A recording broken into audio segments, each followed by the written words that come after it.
SARCan, Canada's Volunteer Search and Rescue podcast, for Volunteer SAR, about Volunteer SAR, by Volunteer SAR, and brought to you by Axiom Mutual Insurance, keeping promises close to home. My name is Patrick Armstrong, and beside me here is my co-host, Spencer Whitelaw. Hello, Patrick Armstrong. How's it going, Spencer? Excellent. I'm happy to say we've made it 4 episodes further than I thought we would. I know. Technical difficulties aside, hey, how was your Valentine's Day? We don't need to talk about that. My cat treated me really well. That's all we need to know. That's good. We probably don't need to go much further. This episode, we are talking to SAR1 and with Larry Beaton about Indigenous SAR. He's out in Manitoba. We have a good SAR spotlight, and we also have a good shout out later on. This episode's sponsor is Rescue 7, award-winning supplier of first aid training and AEDs here in Ontario. Rescue 7 provides first aid, advanced and health and safety courses, as well as heart sign and Physio 2 defibrillators. Sounds like it's going to be a good episode. All right, well, let's get to the SAR spotlight. We want to welcome our listeners to the SAR spotlight, where we talk to different Canadian SAR groups throughout the country. And today we're with CSARA, and we have Terry Nord with us. How are you, Terry? Very good. Good afternoon. What can you tell us about CSARA London?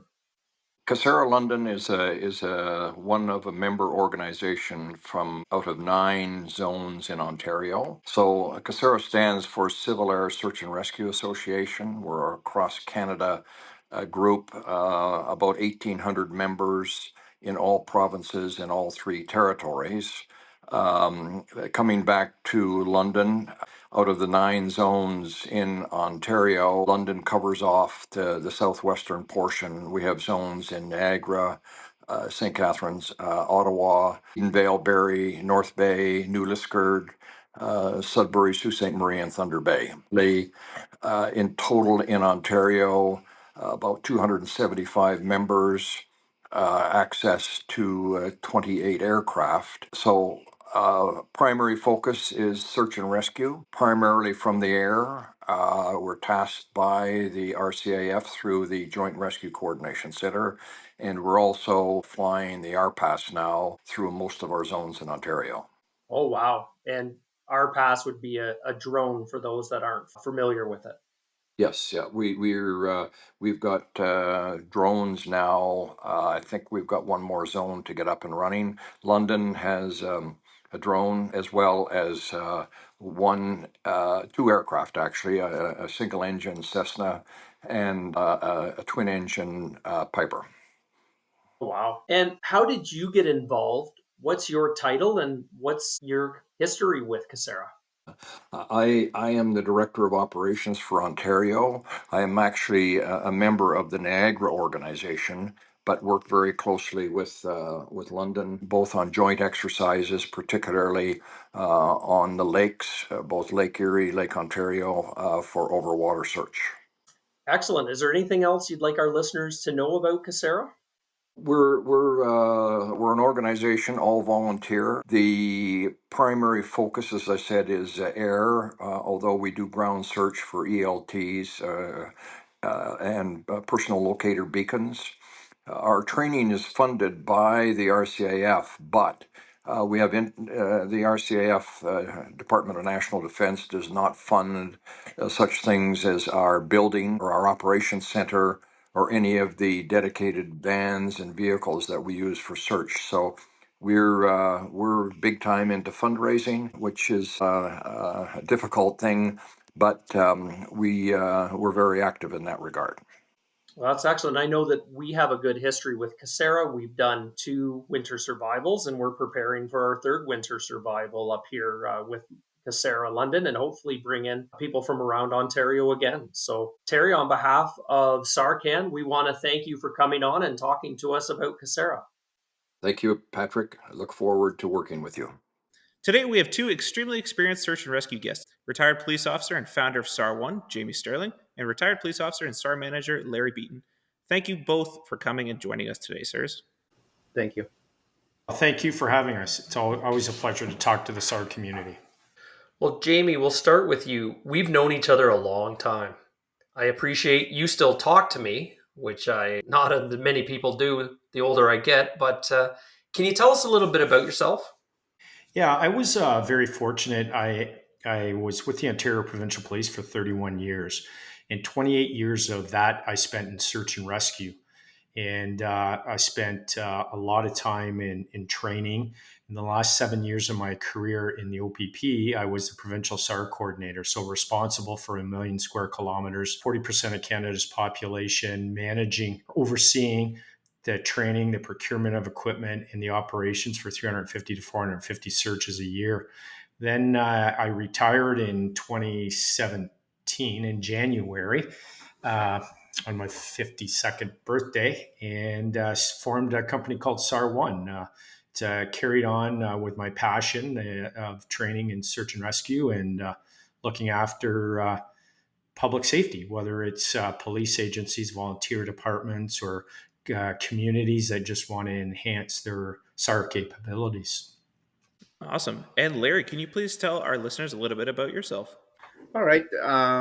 I was a police officer with the Mohawk Peacekeepers in Ganawagi, Quebec, just on the south shore of Montreal. I did 18 years on the road, and the last 8 I was in investigations, doing general investigations right across the board there. There was a few cases that we come across where we were looking for people, and toward the end of my career with the investigations unit, the fire department out in Ganawagi got involved in search and rescue, and they hooked up with Jamie's training, and from there I had retired. I came back out west, and there was a call out for a coordinator, so I threw my name into the ring there, and I ended up coming out with the coordinator position. Excellent. And just like that, the call was answered.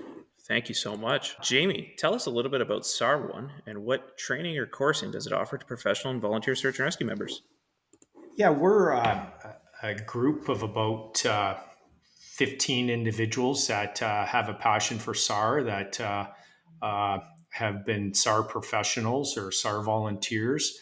And we've got a company, combined First Nations and like retired guys, old guys like myself, that come together to go to the communities, just like Larry's community in Anishinaabe. There, we travel. We're in 6 provinces now, so we deliver in the United States. We deliver training, basic search, team leader in Canada, SAR management, digital mapping.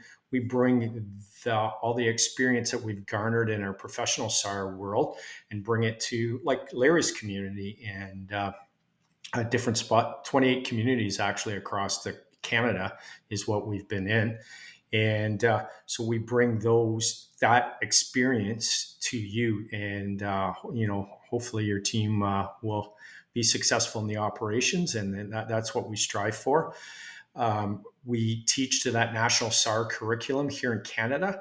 It should be the benchmark for all the provinces. And so when we leave your community after 1 week or 2 weeks, you'll be very well versed in what's needed operationally in the field. One thing you touched on there, Jamie, I don't know that a lot of people know that there is a national standard for search and rescue. It's not a bunch of guys in t-shirts just coming up with what they saw on the internet. There's an actual curriculum and standard to it. Yeah, and I'm glad you brought that up because that's something, I'm being as old as I am. I've seen, starting where there wasn't that national standard, much less a provincial standard. And, when I first started in the Ground SAR Council of Canada, we talked about having a seamless search and rescue SAR across the country. Well, what does that mean? And to be truthful, in 2009, I said, well, that'll never happen. Like, what's that all about, right? There's too much differences all across the country, let alone, or provinces, let alone the country. But as I can see now, we're in our second generation of the standard. We've come a long way in our response in Canada, because now your local picture in Huron County is very similar to the provincial picture, which is similar to the national picture. And so if we had to go help Larry out in Manitoba in his community, your search team would be well poised to help them and everybody be on the same page. So it's very important. And globally, we're one of the few handfuls of countries, I'd say there's less than 5, that have a national SAR standard. Absolutely. Good job to SARVAC on that. Larry, speaking of your area, Manitoba, I've been there once and it was cold, and that's the last time I ever went back. But what is your actual SAR area? And what are the unique challenges that comes with that area, geographically or otherwise? All right, for us, we are 7 communities that surround the Riding Mountain National Park. We're in the southwest corner of the province, 3 hours out of Winnipeg, an hour north of Brandon. With us, when they made a decision to come up with a search and rescue team, it comes from, it's called the Coalition of Bands, the group that circles the Riding Mountain National Park, and we're pretty well geographically around the national park. So when they came out with the idea, I thought to myself, well, it's perfect. Why don't we have members from each community come to this team? That way, we're always boots on the ground. We're always dealing with people that know the area from life experience, growing up in the area, and we'd always be the quickest ones to respond as the rest of the team was coming together. Like I said, we're kind of in the south here. We get a lot of calls to go to the north. Since we came to be, we got a pretty good reputation with the province and the RCMP, so we do get calls to go assist them in the north and stuff like that. So we're just working towards that right now, and they're trying to figure out ways to get us being able to activate a lot quicker to help them. Excellent. And you touched on forming your team. And my next question, how did the team get formed? Were there any challenges with forming a team with volunteers? Did you have the people available? Was there anything that was kind of unique to that? Well, what I did is the Coalition of Bands, like I said, they decided to put together a search and rescue team because there was so many calls out to First Nations. In Manitoba, we have about 65 First Nations bands, and they decided, let's give her a run at it. So when I came in, I looked at our area. We're pretty well right around the national park there. I figured we could help the bands on a local level, and we could also work with the park. But through further work and connections, we ended up getting involved in the provincial scene as well. I put a call out to the other communities originally and explained, what we were looking at, what I see the team being comprised of. And from there, I put a call out to each community. They found their people that they felt would be best suited for the team. I was hired in 2022. At that time, we went to the province. We asked for training, if they could assist us in training our people. I had 27 people that I picked, and through that time, they said, well, we're looking at a year to a year and a half due to COVID. They lost trainers due to either illness or they were retiring, and they just wanted to get out of the field. At that time, I was still doing a lot of dealing and talking with my former boss out in Ganawagi with the peacekeepers, and he told me that the fire department was actually doing training with Jamie at the time, and he liked their program, so he put me in contact with Jamie, and we went forward from there. Wow, thank you.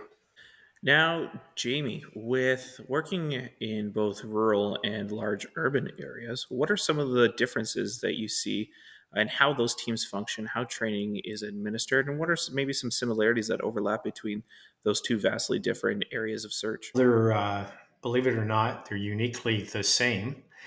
We just use the resources in a different applications, right? I know some of my friends in the cities or some of their bosses may differ with me a little bit, but in the cities, you need to move very fast. You need to have a team that can deploy quickly because we look for clues. We don't look for the subject. So those clues disappear very fast in the city. And the bigger the city, the faster those clues disappear. So it's important for us to get out there and move fast and locate those clues. And in the city, they have the different resources like ambulance services and fire departments, access to different resources that a rural community may not have, right? Especially a remote rural community.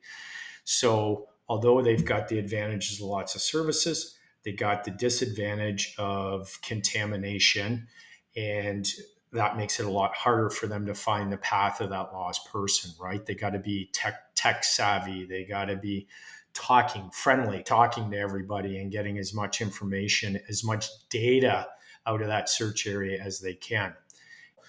But with that remoteness, we have other things like lack of resources. So, we have to be more highly, our training needs to be diversified, low slope rescue. We need to be very fluent on map reading and navigation, because when you're out there in the bush, it's just you and the other guy, or you and the other two people, and some folks in the command post. You got to figure it out. Where in the city, you're able to get, if you need help, they can get to you pretty quick, right? So we need to be good in first aid, wilderness first aid, winter survival, ice self-rescue if you fall through the ice, things like that. So our skill level in the rural areas needed to be a little bit higher. Now, when I go to the next level again, and I'll go to more remote, like the James Bay, Hudson Bay coastlines and things like that, where that environment is very non-forgiving, very aggressive, right? Like there's searcher safety is a huge priority for them up there, where it's not as much down here, because, hey, if we need help, we got lots of help around, it's not a big deal. But when you're on a 40 kilometer snowmobile ride from land, or from a community, and you come across the downed person, they need first aid or whatever, they've got a lot more on their plate than they do in the city.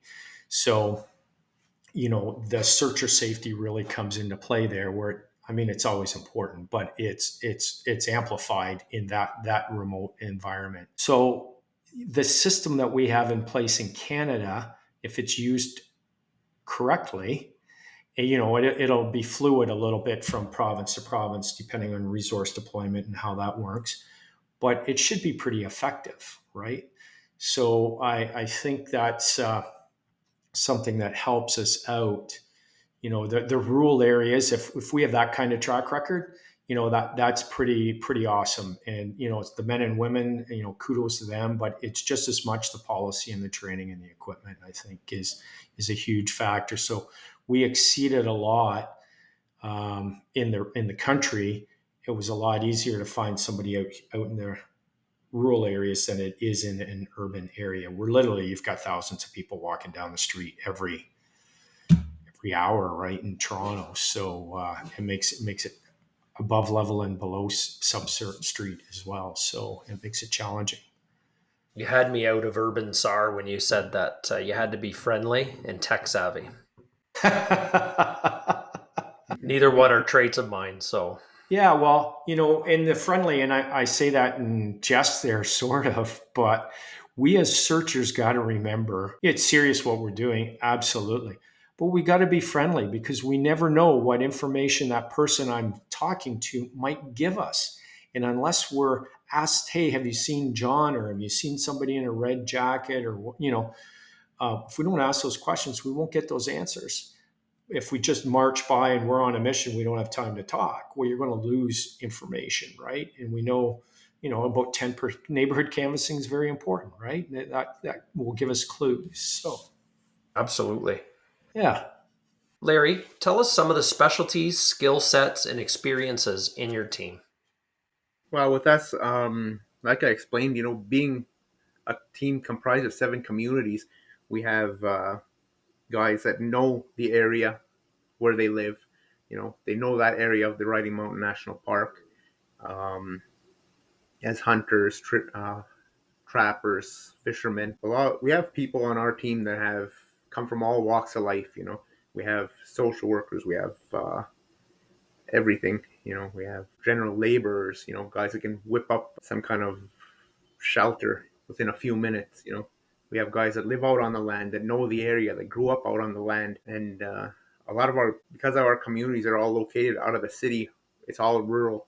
So they all have that life, they know how to survive, especially in Manitoba in the winter. You got to know what you're doing in the bush. We got guys that can track, all different types of things that we bring to the table. And Jamie, in your experience and over the course of your career in Canada, how has search and rescue evolved, whether that be in the police realm or as a part of SAR1? I'll apologize in advance on this, guys. I could talk for 3 hours on this topic alone, but I'll just be very broad on it. I started searching. I'll say a few things: training, equipment, and standards.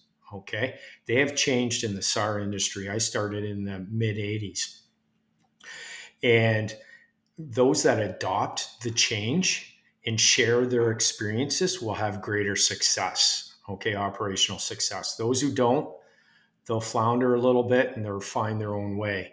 But when I first started in the 80s, we were given a compass and a pair of boots and a set of orange coveralls. And we were told to go find that person. We didn't have any coordination. It wasn't systematic. We didn't find many people. They found themselves, to be quite frank. And we looked for the person. We never looked for the clues. And then it wasn't until the late 80s we started looking for the clues. And then guess what? We started finding people. And you started to say, hey, this system works. We used the NASAR system at that point. And then, by the mid 90s, we had a standard that every search member had to meet across our province. And then in the late 90s, OSARVA was created, and we created an MOU with them for a provincial SAR standard. And that was created to create a seamless SAR, whether it's between volunteers or whether it's between police departments having jurisdiction. And we saw things getting a lot better here in this province. Then in 2013, and we've already talked about this a little bit, the national SAR standard came into place, and that really made a difference across the industry, right?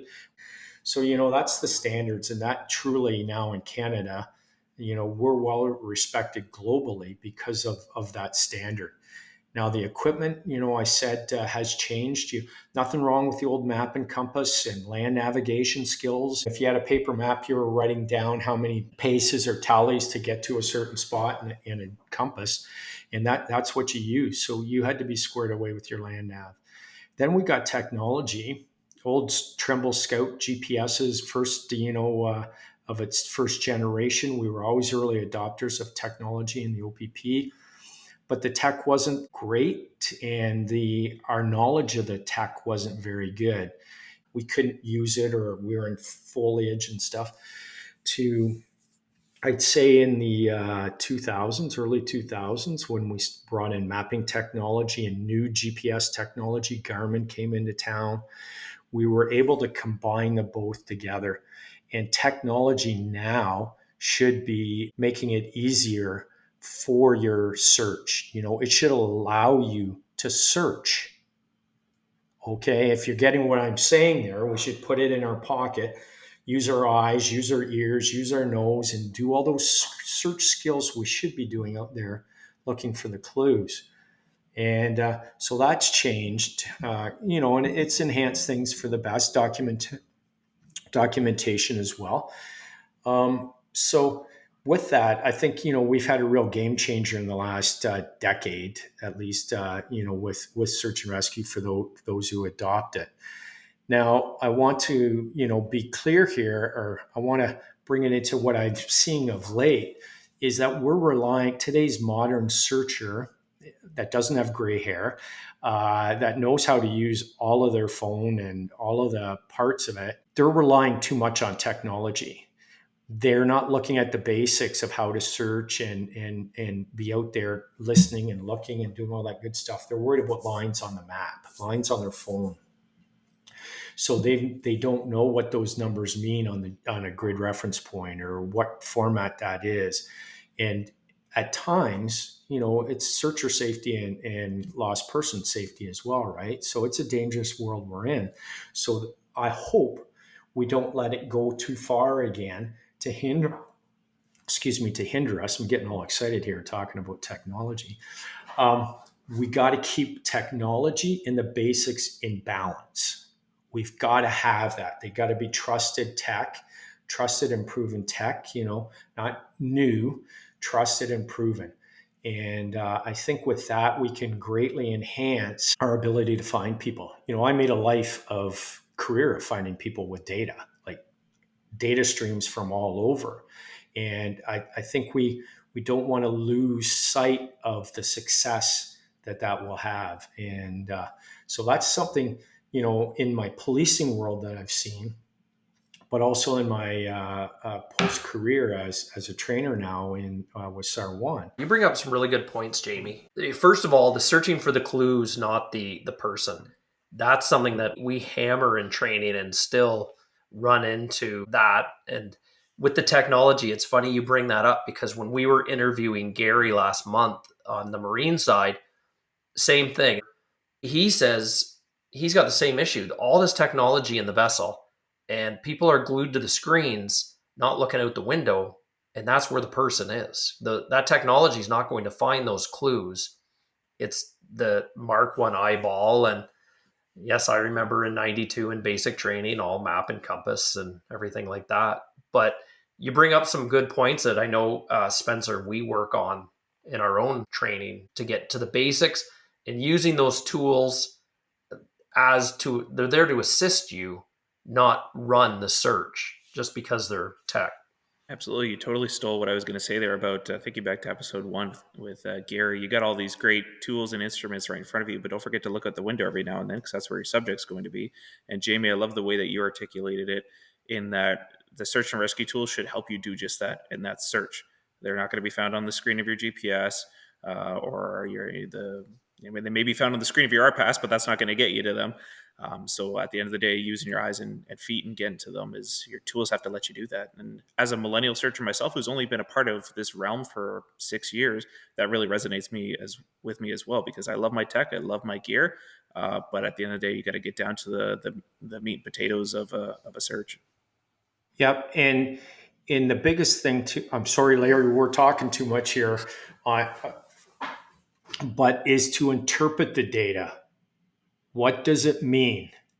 Because every little gigabyte or whatever is going to give you information. You've got to interpret it.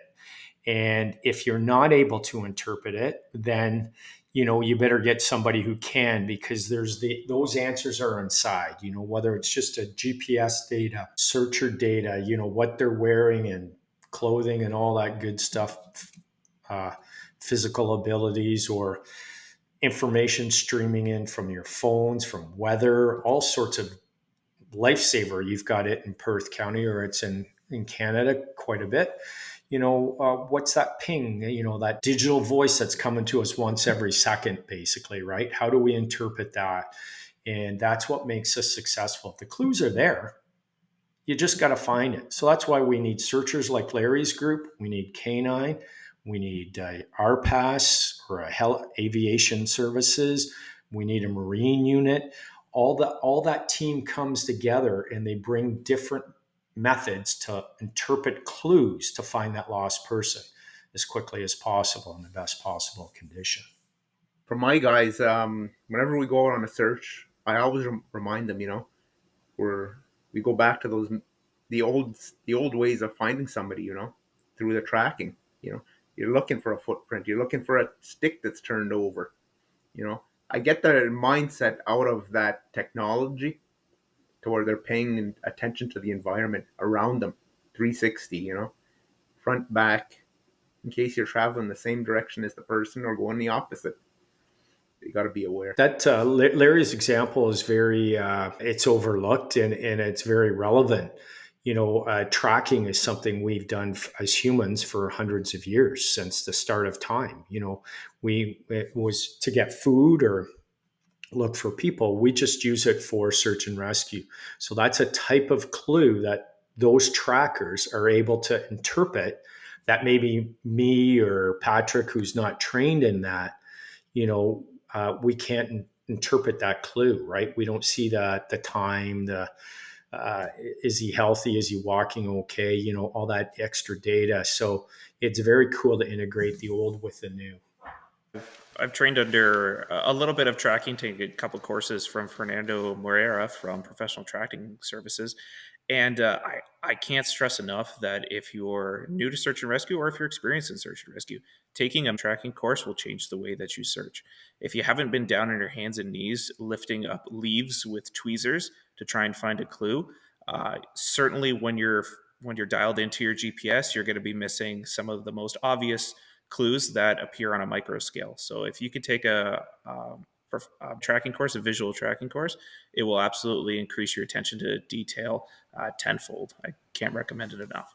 Now you just mentioned that, and I agree with you. That's Clue Awareness 101. That should be dealt with.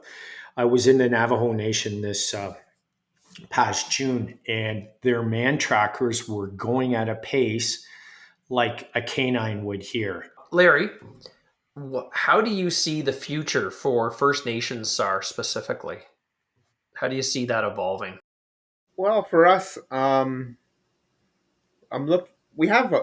come to find that we do have a lot of teams. A lot of teams were trained by the province here in Manitoba, and kind of to my not liking, some of them are not being used. So, as a leader in the search and rescue field at this time, I think that we need to come together and take a good look at it, because a lot of the communities that we are getting calls for are First Nations. So it's just another avenue that I'm looking at to expand and to open up search and rescue in the province. On that, I look at First Nations in the next decade. They're going to enhance their ability to respond, right, by training and respond in a coordinated manner. So I think that that's very important. And we look at what they bring to the table, their local knowledge and the right equipment. And they'll provide you the resources, right, Larry, when you get there. I think that that's very important for your mission success. So I think it'll transition to coordinated responses in First Nations communities for sure. Excellent. For both of you, what specific challenges have you personally faced in SAR, be it training, physical, or real call out? Larry, I'll start with you. Well, for me, with the call out, like I said, we're spanning across 7 communities. It's across the lower part of the province here. For me, the call outs is just finding the right apps to use, getting the message out to my guys the fastest way I can. When I do get the calls from the province, my guys are always willing to go. They're always hungry to go out and search. I haven't come up with a situation where I had a hard time to get guys together. It's just getting the message out there fast enough for them, and then getting to the actual scene as quick as we can. Because like I said, we kind of went with the provincial way now, so we're assisting across the entire province now, not only the small area that we had targeted in the beginning. It's good to have that support, that you have people ready to go that want to go, and it's not pulling teeth to try to get volunteers to a call. For sure. I have no trouble getting two teams together within an hour. Wow. That's incredibly valuable, because anybody who's been a part of any sort of volunteer organization knows that volunteer burnout is really big. And there's so many more things that rightfully so come before volunteer work, right? We all have our jobs that we need money to put food on our table for our families. Our families are involved. There are other personal obligations, but our volunteer work can be incredibly demanding too. And I'm a firm believer that hard work gets rewarded with more hard work. And our members who are dedicated and come out to all the calls are the ones that we're going to keep relying to come out to all the calls, and the ones we're going to burn through the quickest. And before you know it, they're not a part of our team anymore because they just can't keep up with it. So I'm so glad to hear that it's not something you're experiencing, and that you've got plenty of people at the ready who are willing to answer that call and keep coming out time and time again, because I know not all volunteer search and rescue teams can be so lucky, Larry. So I'm happy to hear that. Jamie, yourself, anything specific stand out for either training, physical, or call outs? Well, yeah, absolutely. And I'll talk about a couple of things here. Just the evolution of our own program, the emergency response team program. Physically, we went through an evolution, where it was just a general test, a pin test that we went through to get on. And then we saw that wasn't meeting operational needs and we had to step it up. And physical fitness is a big thing. It's a big factor in keeping your mind clear and focused on the task at hand. And it's important for us as searchers to make sure we're honest with ourselves and the team about our ability out there to perform a task. And I think that's something, that we need to start here in Canada because we're hanging people from helicopters. We're doing all sorts of stuff now, right? So we need to make sure that we're ready that way. And then training, I think training was obviously a big part of my career. Every member has to have the same training and goes through the same process. So we all knew, the 250 men and women, what the next step would be, after we complete a step. But when I took over provincially, I saw the need was there even more for training. And we needed to be, one region was different from another, once they got to their team. And we saw the importance of it to have consistent training across the province. And just because you took the course once doesn't mean your training should end. You should be always learning, as my educator wife would say. So I found that was important, that we have to keep teaching you for your task. So if you're a search manager, you need different training from a rappeller or a rope guy. And I think training is key for us here in Canada right now when we look at what's going on in our world when it comes to natural disasters, the humanitarian workforce, all those things. We need to ensure training is consistent now across the country. So that's very relevant in today's world, more important now than ever. Well, gentlemen, we're nearing the end of our episode already. I very much so appreciated this chat, as I'm sure the listeners have as well too. We always like ending off on my favorite questions, so as Patrick being the script writer, I always appreciate you letting me ask it. I want to know, both of you gentlemen with such lengthy and intense careers you've had, what got you into SAR and what's keeping you here? Larry, can you go first? For me, it was, like I said, I retired young. I'm only 52 now. I kind of kicked around a couple of years there where I didn't want to be bothered with anything. As most retired officers will tell you, they just needed that downtime to shut down and find their next step in life there. I kind of still had the taste to find people, to go out and do some of that work. So when the calling came out there, I threw my name in the ring, and this is where I ended up. As we were talking about just before we started the show about just how far away I am from retirement, so I can only imagine what it'd be like to kind of get antsy and enjoy your downtime, but then want to get involved in something. I know our Marine captain is my old boss, and I think he experienced the exact same thing, and I think it's breathed some life into him, much to the appreciation of his wife and daughters, get him out of the house and get him doing something. So, and Jamie, what brought you into search, and why are you still kicking around? Well, what brought me there, I was actually a corporal grabbed me one day and said, "Hey, would you be interested in SAR?" That's how it started. And I got into it and enjoyed it. And it hooked me. And then, as I got into it, as an original member on the emergency response team, and, where we're going to, in our region, around maybe 20 searches a year, you get that there. And in 99, when I was asked to teach, I was always learning, right? Always learning. And how do we create more efficiencies in the field in that? And I found it very rewarding to solve puzzles to try and bring that person home alive, right? And make it safe for our searchers. And it just kept growing from there. And then when I was lucky enough to be asked to be the provincial SAR coordinator and support the men and women out there doing their job of finding the people, I was teased a little bit by my teammates there that I'm not an operator anymore, but I was in a way that they certainly never thought I was, because I was getting the equipment behind the scenes and making them safe and the policy. They joked about that, but we need that to help protect us and guide us, in these critical operations that we go. So to me, it was always exciting, always learning, and always something new, and always challenging. And the quest to help somebody, right? And I think it was Abraham Lincoln said the next best thing to creating life is saving a life.